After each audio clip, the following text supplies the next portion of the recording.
আসসালামু আলাইকুম। আজকে একটা ডুপ্লেক্স বাড়ির ডিজাইন ড্রয়িং এবং এই বাড়িটা সম্পূর্ণ কমপ্লিট করতে কত টাকা খরচ হবে এর বিস্তারিত তথ্য আপনাদের সাথে আমি শেয়ার করব।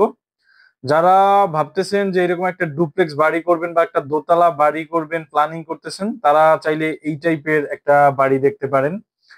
তো একটা ডুপ্লেক্স বাড়ি আসলে হচ্ছে একটা রুচির ব্যাপার, বা রুচিসম্মত মানুষই আসলে এই টাইপের বাড়ি করার চিন্তা করে। তো আমরা এই বাড়িটা আরো 5 মাস আগে কুষ্টিয়ার বেড়ামারা নামক জায়গায় করবে বা হবে, এই জন্য আমরা এই ডিজাইনটাকে করি। উনি হচ্ছে একজন প্রবাসী ভাই। তো এরকমের বাড়ি আসলে করাটা, আমি বললাম যে একটা রুচির ব্যাপার, আর এইসব বাড়ির ডিজাইন করার ক্ষেত্রে অনেক বিষয় আসলে মাথায় রাখতে হয়। যেমন এর ভিতরে ফাংশনাল ব্যাপারগুলো, এর ফ্লোর স্পেসিফিকেশন, যে ফ্লোরের স্পেস গুলো, রুমের ডিটেল স্পেস গুলো, এরপরে এর যে ল্যান্ডস্কেপিং একটা ব্যাপার থাকে, এই বিষয়টা আসলে একটা ডুপ্লেক্স বাড়ির একটা বড় গুরুত্বপূর্ণ পার্ট বলা যায়। কারণ একটা বাড়িকে সুন্দরভাবে, আরো সুন্দরভাবে ফুটিয়ে তোলার জন্য ল্যান্ডস্কেপিং আসলে খুবই গুরুত্বপূর্ণ। তো আপনারা চাইলে এই বাড়িটা, যারা 2 কাঠা, 2.5 কাঠা, 1.5 কাঠার মধ্যে যাদের জমি আছে, তারা চাইলে এই সেম ডিজাইনে ডুপ্লেক্সটা করতে পারেন।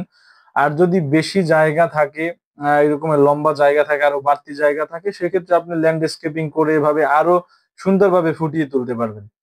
দর্শকবিন্দু, এরপরে আমরা দেখব আমাদের এই বিল্ডিংটার বা এই ডুপ্লেক্সটার ফ্লোর প্ল্যান, মানে এটার ফ্লোরে কিভাবে আছে।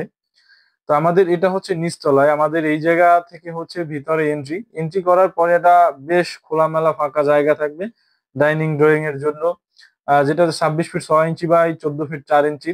আর এর পাশেই হচ্ছে একটা ডুপ্লেক্স বাড়ির সব থেকে যে আকর্ষণীয় যে ব্যাপারটা, সেটা হচ্ছে একটা রাউন্ড সিঁড়ি, বা মাঝখানে ডুপ্লেক্সের যে সিঁড়িটা থাকে এটা।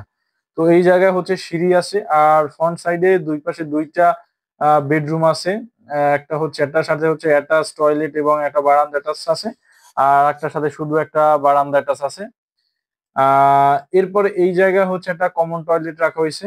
এরপরে এই কর্নারে আরো একটা বেডরুম রাখা হয়েছে, যেটার সাথে একটা বারান্দা অ্যাটাচ করা হয়েছে।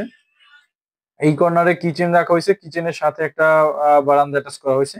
তো এই ছিল আমাদের নিচের ফ্লোর প্ল্যানটা, নিচের প্ল্যানিংটা যে কি রকমের থাকবে এটা। আর আমাদের এই বিল্ডিংটা একদম বিল্ডিংটা করার জন্য প্রায় একদিকে যদি 40 ফিট জায়গা থাকে, আর একদিকে 41 ফিট বা 42 ফিট 45 ফিটের মধ্যে যদি জায়গা থাকে, সেক্ষেত্রে আপনি একদম সেম সেম ডিজাইনে করতে পারবেন। আর যদি দেখেন যে এই রকমের জমি আপনার নাই, সেক্ষেত্রে কিন্তু আপনি ছোট বড় করে করতে পারেন, বা কিছু অ্যালাইনমেন্ট, কিছু জায়গা আপনি ছেড়ে দিয়ে অন্যভাবে ঘুরিয়েও কিন্তু করতে পারেন। এরপরে সিঁড়ি থেকে উপরে আসার পরেই আমাদের এই সামনের দিকে হচ্ছে একটা ফ্যামিলি লিভিং থাকবে বসার জন্য, আর এটা সামনে একটা পোর্সের মতন একটা জায়গা থাকবে। দুই পাশে দুইটা বেডরুম আছে, দুইটার সাথেই টয়লেট অ্যাটাচ আছে, মাস্টার বেডরুম, আর উপরে একটা কমন টয়লেট রাখা হয়েছে। আর এই কর্নারে আরো একটা বেডরুম রাখা হয়েছে। তো টোটাল হচ্ছে আমাদের প্রায় 6টা বেডরুম থাকতেছে, আর হচ্ছে 5টা টয়লেট থাকতেছে, কিচেন থাকতেছে, বারান্দা থাকতেছে ইত্যাদি। তো এই রকমের একটা বাড়ি, বা এই বাড়িটা যদি আপনি কমপ্লিট করতে চান, সেক্ষেত্রে আপনার ফুল কমপ্লিটের জন্য প্রায় 56 থেকে 60 লক্ষ টাকা প্রয়োজন হবে।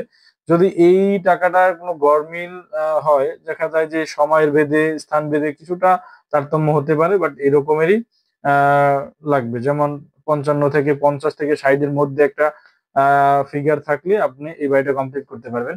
আর এই বাড়িটার মধ্যে যেটা আছে, যেটা ল্যান্ড, মানে বিল্ড এরিয়া হচ্ছে প্রায় 2.5 কাঠার মতন, বিল্ড এরিয়া হচ্ছে 1870 স্কোয়ার ফিট, গ্রাউন্ড ফ্লোরে থাকবে 1570 স্কোয়ার ফিট, ফার্স্ট ফ্লোরে থাকবে 1400 স্কোয়ার ফিট, আর টোটাল থাকবে হচ্ছে 1970 স্কোয়ার ফিট। আর বিল্ডিংটা সম্পূর্ণ কমপ্লিট করতে এটার জন্য এস্টিমেট করা হয়েছে, যেটা হচ্ছে 56,43,000 টাকা। তো দর্শকবৃন্দ, আপনারা যারা এরকমের বাড়ি করতে চাচ্ছেন, বা ডুপ্লেক্স বা দোতলা বাড়ি করতে চাচ্ছেন, তারা অতি সত্বর আমাদের সাথে ফ্রি পরামর্শ নিতে পারেন, কনসালটেন্সি নিয়ে এরপরে আপনার কাজটি আগাতে পারেন। সবাই সুস্থ থাকবেন, ভালো থাকবেন। আসসালামু আলাইকুম।